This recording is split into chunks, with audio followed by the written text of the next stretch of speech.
Supreme court के justice B R. Gavai और justice KV. Viswanathan ने सुप्रीम बुलडोजर एक्शन पर एक बहुत महत्वपूर्ण फैसला दिया है और गाइडलाइन जारी की है, जिसमें ये कहा गया है कि अधिकारी अगर किसी के घर को तोड़ते हैं तो अधिकारी उस पर पूरी तरह से उसकी जवाबदेही होगी और अगर गलत पाया गया एक्शन तो फिर अधिकारी के जेब से उस घर को पूरी तरह से बनवाया जाएगा और अधिकारी को उसका मुआवजा देना होगा। ये एक बहुत महत्वपूर्ण फैसला सुप्रीम कोर्ट द्वारा बुलडोजर एक्शन पर दिया गया है। सरकारें बुलडोजर एक्शन के तहत किसी के भी घर को गिराते रहे हैं अपने राजनीतिक लाभ के लिए। किसी भी दोषी के घर को कभी भी गिरा दिया जाता था। सुप्रीम कोर्ट ने यह भी कहा है कि अगर कोई दोषी है या कोई बहुत बड़ा क्राइम कर चुका है तो उसका भी घर नहीं गिराया जा सकता है। सुप्रीम कोर्ट ने चेतावनी देते हुए कहा है कि यदि निर्देशों का उल्लंघन किया गया तो जिम्मेदार अधिकारी अवमानना के लिए उत्तरदायी होंगे तथा उन्हें मुआवजा देने के अलावा ध्वस्त संपत्ति को अपने खर्चे से वापस करना होगा। इस तरह से इस फैसले के बाद इस तरह से जो सरकार जो तुरंत न्याय करती थी किसी के घर को गिरा करके, वो अब उस पर पूरी तरह से ब्रेक लग गया है। सुप्रीम कोर्ट ने कहा है कि अगर अधिकारी का दिशा निर्देश का अगर उल्लंघन होता है तो अधिकारी के जेब से सारे खर्चे भी दिलवाए जाएंगे और उस पर आपराधिक मुकदमा भी चलेगा और कंटेम्प्ट ऑफ कोर्ट भी मामला उस पर चलेगा।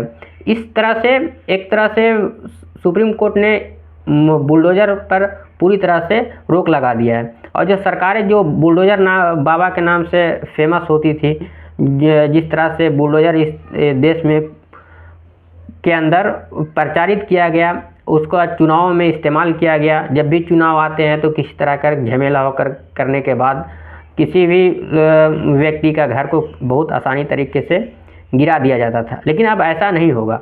एक विस्तृत गाइडलाइन सुप्रीम कोर्ट ने जारी किया है, जिसमें कहा गया है कि किसी भी दोषी या आरोपी के घर को सरकारें नहीं गिरा सकती है। यहाँ पर सुप्रीम कोर्ट ने पावर ऑफ सेपरेशन का भी जिक्र किया है, जिसमें कहा गया है कि न्याय करना न्यायालय का काम है, ना कि सरकारों का काम है।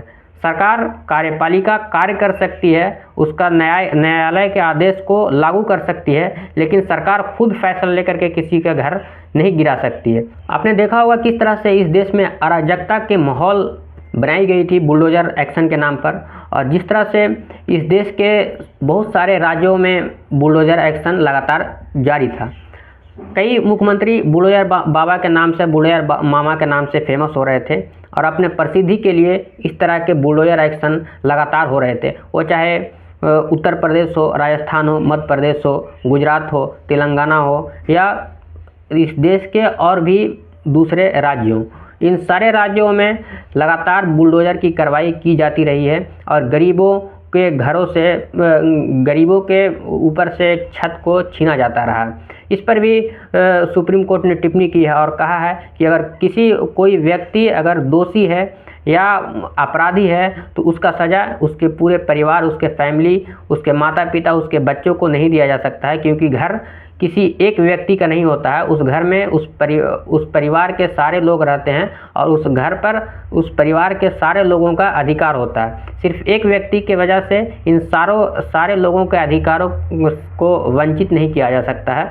किसी अपराध के बाद जिस तरह से लगातार घर गिराए जा रहे थे और सरकारी ज़मीन पर अवैध कब्जे के नाम पर जिस तरह से घर गिराए जाते रहे हैं, उस पर भी सुप्रीम कोर्ट ने टिप्पणी की है और सुप्रीम कोर्ट ने कहा है कि किसी भी अगर अवैध भी अगर घर है तो उसको 15 दिन उसके मालिक को नोटिस, 15 दिन पहले उस मकान के मालिक को नोटिस दिया जाए, उसको अपने बात को अदालत के सामने रखने का वक्त दिया जाए। उसके बाद अदालत अगर दिशा निर्देश देती है, अदालत अगर कहती है कि ये घर अवैध है, इसको गिराया जाए, तभी उस घर को या उस प्रॉपर्टी को गिराया जा सकता है। उससे पहले बगैर 15 दिन पहले नोटिस लिए हुए और अदालती कार्रवाई हुए या ड्यू प्रोसेस फॉलो किए बिना अगर कोई अधिकारी किसी के घर को गिराता है तो उस अधिकारी पर सख्त कार्रवाई की जाएगी और उसके जेब से उस घर को पुनः बनवाया जाएगा, ऐसा सुप्रीम कोर्ट ने आदेश दिया है।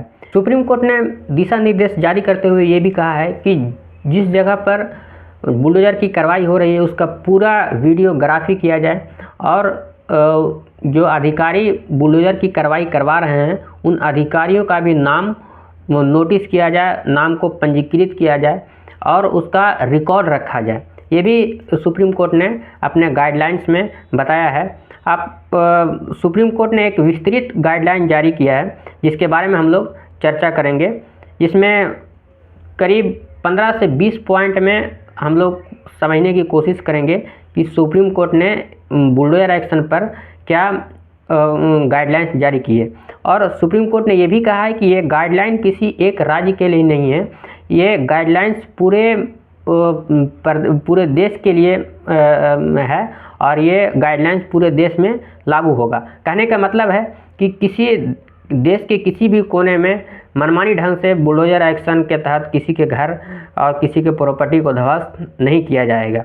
जो सरकारें अपनी राजनीतिक लाभ के लिए किसी समुदाय या किसी व्यक्ति को टारगेट करके उसके घर और मकानों को, उसके प्रॉपर्टीज़ को बुलडोज करते रहे हैं, उस पर पूरी तरह से सुप्रीम कोर्ट ने रोक लगा दिया है, या ये कहें कि बुलडोज़र का टायर पूरी तरह से पंक्चर कर दिया है सुप्रीम कोर्ट ने। आप चाहे असम में हो बुलडोज़र की कार्रवाई, चाहे उत्तर प्रदेश में हो, चाहे वो देश के किसी भी राज्य में बुलडोज़र की कार्रवाई हो, कहीं भी वो सुप्रीम कोर्ट के गाइडलाइंस को उल्लंघन किए करने के बाद बुलडोज़र एक्शन नहीं हो सकता है। इस फैसले को 12 बिंदुओं के द्वारा हम लोग जानने की कोशिश करेंगे कि विस्तृत जो गाइडलाइंस बनाई गई है वो गाइडलाइंस क्या हैं।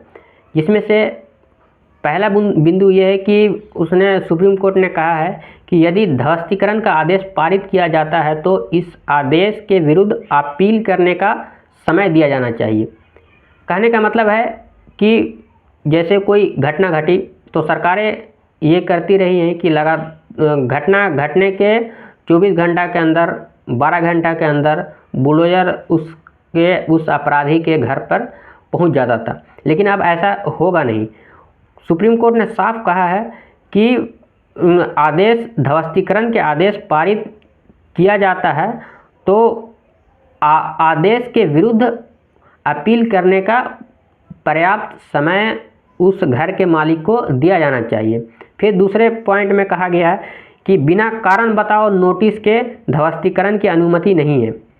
नोटिस पंजीकृत डाक द्वारा भजन स्वामी को भेजा जाना चाहिए तथा ध्वस्त किए जाने वाले प्रस्तावित ढांचे के बाहर चिपकाया जाना चाहिए। नोटिस की तिथि से कम 15 दिन तथा नोटिस दिए जाने के 7 दिन पश्चात कोई भी आगे की कार्रवाई किए जाने से पहले सूचना दी जानी चाहिए। कहने का मतलब है कि नोटिस ध्वस्तीकरण से 15 दिन पहले भवन के जो स्वामी हैं, भवन के जो मालिक है, उसके पास दिया जाना चाहिए और ये डाक के द्वारा दिया जाना चाहिए। और दूसरा ये भी निर्देश दिया गया है कि आपको इस नोटिस को उस प्रॉपर्टी पर प्रॉपर तरीके से चिपकाना भी है। आगे कहा गया है कि नोटिस दिए जाने के पश्चात प्रस्तावित कार्रवाई की सूचना कलेक्टर एवं जिला मजिस्ट्रेट, जिसको डीएम कहते हैं, उसको भेजी जानी चाहिए। कहने का मतलब है कि अगर किसी प्रॉपर्टी के ऊपर कार्रवाई करनी है, उसको ध्वस्तीकरण करना है, तो उसका पहले से जो सूचना है वो जिले के डीएम को देना है। उसके बाद फिर अगला पॉइंट में कहा गया है कि डीएम को नगर पालिका भवनों के ध्वस्तीकरण आदि के लिए नोडल अधिकारी नियुक्त करने होंगे। किसी भी ध्वस्तीकरण से पहले डीएम को एक नोडल अधिकारी नियुक्त करना होगा जो इस पूरी ध्वस्तीकरण की प्रक्रिया को देखेगा और उसको निरीक्षण करेगा। इसमें आगे कहा गया है कि एक निर्दिष्ट डिजिटल पोर्टल बनाया जाए जिसमें ऐसे नोटिस तथा पारित आदेश का विवरण उपलब्ध हो। कहने का मतलब है कि एक पोर्टल बनाया जाए जिसमें अगर किसी व्यक्ति के घर को गिराना है तो उसके संबंधित जितने भी नोटिस हैं वो सब उस पोर्टल पर उपलब्ध कराया जाए। इससे आगे फिर कहा गया है कि संबंधित अधिकारी के समक्ष व्यक्तिगत सुनवाई के पश्चात कार्रवाई का विवरण दर्ज किया जाएगा। इसके बाद एक बार अंतिम आदेश पारित हो जाने पर यह उत्तर देना चाहिए कि क्या अनधिकृत संरचना के निर्माण का अपराध समझौता योग्य है। यदि संरचना का केवल एक हिस्सा समझौता योग्य नहीं पाया जाता है तो यह जांच की जानी चाहिए कि विध्वंस का चरम कदम ही एकमात्र उत्तर क्यों है। कहने का मतलब है कि अगर किसी प्रॉपर्टी या किसी घर का एक हिस्सा अगर अवैध पाया जाता है तो क्या अधिकारियों को यह स्पष्ट बताना होगा कि क्या उसके पास इसके अलावा और कोई दूसरा विकल्प नहीं है, ध्वस्तीकरण के अलावा कोई दूसरा विकल्प नहीं है। क्या उसका मुआवजा लेकर के क्या उसे मामले को ख़त्म नहीं किया जा सकता है। कहने का मतलब ये है। और आगे कहा गया है कि पारित आदेश डिजिटल पोर्टल पर प्रदर्शित किए जाएंगे। इसमें आगे कहा गया है, जिसका जिक्र हमने वीडियो के शुरुआत में भी कर चुके हैं, कि विध्वंस जिस मकान का या जिस घर का ध्वस्तीकरण होगा उसका वीडियोग्राफी होगा। उसमें कहा गया कि विध्वंस की कार्रवाई की वीडियोग्राफी की जानी चाहिए। अब वीडियो रिकॉर्डिंग को उसके बाद वीडियो रिकॉर्डिंग को सुरक्षित रखना है। इससे आगे एक और पॉइंट में कहा गया है कि संबंधित नगर आयुक्त को एक विध्वंस रिपोर्ट भी भेजी जानी चाहिए। कहने का मतलब है कि अगर कोई प्रॉपर्टी या घर विध्वंस हो गया है तो उसका विध्वंस का जो सारा विवरण है वो नगर आयुक्त को भेजना है। साथ में वीडियोग्राफी भी करनी है और वीडियोग्राफी भी भेजना है और उस वीडियो को सुरक्षित ढंग से रखना है, क्योंकि जब आगे अदालती कार्रवाई होगी तो उस वीडियोग्राफी को अदालत के सामने पेश किया जाना है और उस ध्वस्तीकरण के बारे में सारा विवरण दिया जाना है। तो इस तरह से एक पूरी लंबी गाइडलाइंस दी गई है सुप्रीम कोर्ट के द्वारा और इस देश के लोगों को सुप्रीम कोर्ट पर पूरी भरोसा और बढ़ गया है कि सुप्रीम कोर्ट इस देश में न्याय कर सकता है।